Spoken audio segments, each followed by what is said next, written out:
भाई आईपीएल किसी के बाप की जागीर तो है नहीं कि आप अपने हिसाब से आओ, अपने हिसाब से जाओ, आपको खेलना है खेलो, आपको नहीं खेलना है मत खेलो।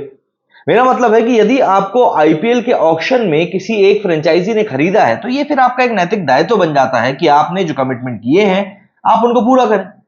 लेकिन आईपीएल के इतिहास में ऐसा देखा गया है कि कई सारे विदेशी खिलाड़ी नीलामी के बाद, बिकने के बाद खेलने से मना कर देते हैं। अब कुछ भी उनके कारण रहे हो, चोट रही हो, कमिटमेंट रहे हो, कुछ भी रहा हो, पर वो खेलने से मना कर देते हैं। अब ऐसे में होता यह है कि एक 90 करोड़ का पर्स लेकर जब टीम बैठती है ऑक्शन के टेबल पर, तो वो हर खिलाड़ी के ऊपर एक तयशुदा पैसा लगाती है, एक रणनीति के तहत लगाती है। अब मान लीजिए कि उन्होंने 15 करोड़ में किसी फला विदेशी खिलाड़ी को खरीदा, लेकिन एंड टाइम पर उस खिलाड़ी ने आने से मना कर दिया।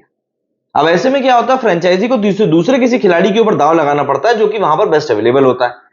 कई केसेस में यह चीज सही हो जाती है, लेकिन अधिकतर केसेस में यह चीज गलत ही हो जाती है। तो ऐसे में बीसीसीआई के सचिव के साथ में जो ये फ्रेंचाइजी मालिकों की मीटिंग हुई है, उसमें यह मुद्दा हर एक फ्रेंचाइजी ने एक सूत्र में उठाया है कि भाई जो भी विदेशी खिलाड़ी ऑक्शन में बिकने के बाद आने से मना करेंगे, चोट के अलावा, चोट में उनको छूट दी जाएगी, चोट के अलावा किसी भी अन्य कारणों से अगर आने से मना करते हैं तो उनके ऊपर 2 साल का कम से कम बैन लगाया जाए।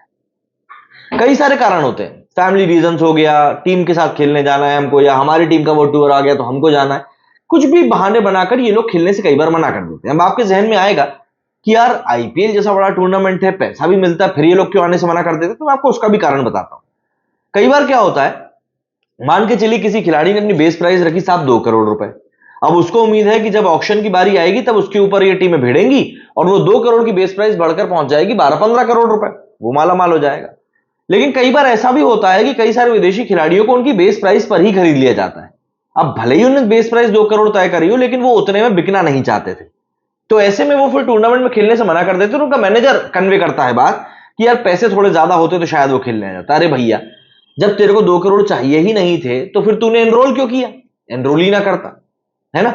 अच्छा, यहां पे एक दूसरी बात और है, कई सारे विदेशी खिलाड़ी जो हैं वो अपने आप को मेगा ऑक्शन में रजिस्टर ही नहीं कराते, वो मिनी ऑक्शन में आते हैं। अब आपके दिमाग में ये घंटी बजनी चाहिए कि यार ये मेगा ऑक्शन और मिनी ऑक्शन का आखिर क्या लफड़ा है। देखिए, मेगा ऑक्शन में क्या होता है, काफी सारे खिलाड़ी पार्टिसिपेट करते हैं, इंडियंस भी काफी सारे पार्टिसिपेट करते हैं और फॉरेनर्स भी पार्टिसिपेट करते हैं। तो ऐसे में होता यह है कि यहां पर ना बहुत बड़ी बोलियां नहीं लग पाती, छोटी बोलियां लगती हैं। जैसे कि अगर हम 2023-2022 के मेगा ऑक्शन की बात करें तो वहां पर ईशान किशन 15.25 करोड़ में सबसे महंगा खिलाड़ी था। लेकिन अगर हम लोग उसके बाद हुए ड्राफ्ट की बात करें 2024 के पहले जो हुआ था, उसके अगर हम बात करें मिनी ऑक्शन की, तो उसमें मिचेल स्टार्क और पैट कमिंस को 24 करोड़ 25 करोड़ रुपए मिले थे। तो मिनी ऑक्शन में होता यह है कि मिनी ऑक्शन में खिलाड़ी होते हैं कम। ऐसे में अगर आप एक इंपॉर्टेंट खिलाड़ी के तौर पर उस मिनी ऑक्शन में पहुंच जाते हो तो भैया आपके ऊपर तो पैसा पिटना ही पिटना है। और यहीं पर ये जो फॉरेन के खिलाड़ी इन्हें जब ना अठन्नी चवन्नी का दिमाग जो है वो चलाने लगे। तो यहां पर मेन जो मांग है, वो मेन मांग यही है कि भाई जो फॉरेन के खिलाड़ी हैं, पहली बात तो वो मेगा ऑक्शन में खुद को रजिस्टर करें जिससे कि एक सही टीम कॉम्बिनेशन बन सके। दूसरा, अगर ये ऑक्शन के बाद में खेलने से मना कर देते हैं तो भैया इनकी छुट्टी की जाए। अगर इनकी छुट्टी नहीं होती है तो जाहिर सी बात है दिक्कत फिर होगी, तो बैन लगाने की बात भी चल रही है। इसके अलावा कुछ और मांग है जिनकी की यहां पर मांग उठाई जा रही है, जिनमें सबसे पहले कहा जा रहा है कि रिटेंशन जो है वो 4 से बढ़ाकर कम से कम मिनिमम 7 होनी चाहिए। इसके अलावा इंडियन ओवरसीज अनकैप्ड रिटेंशन जो है उन 7 में से, उसके ऊपर कोई बैरियर नहीं होना चाहिए।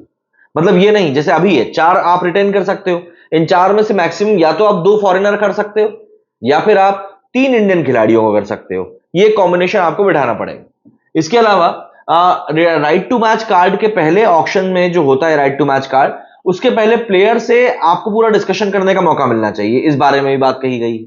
और जो मेगा ऑक्शन है वो हर 5 साल में एक बार होना चाहिए, 3 साल में नहीं। ये कुछ बातें हैं जो कि आईपीएल की इस पूरी मीटिंग में डिस्कस हुई हैं एंड अलग अलग फ्रेंचाइजीज अलग अलग जगहों पर बटी दिखी। लेकिन ये जो विदेशी खिलाड़ियों के ऊपर बैन लगाने वाली बात है ना, इसके ऊपर सारी की सारी फ्रेंचाइजीज साथ में आ गई। अब देखना यह होगा कि इसको किस तरीके से लेकर चीजें आगे बढ़ती हैं और किस तरीके से टीम्स रिएक्ट करती हैं। क्या कहना चाहेंगे आप लोग इस बारे में? कमेंट करके जरूर बताइएगा। मेरे इस वीडियो फिलहाल इतना ही। जय हिंद, जय भारत।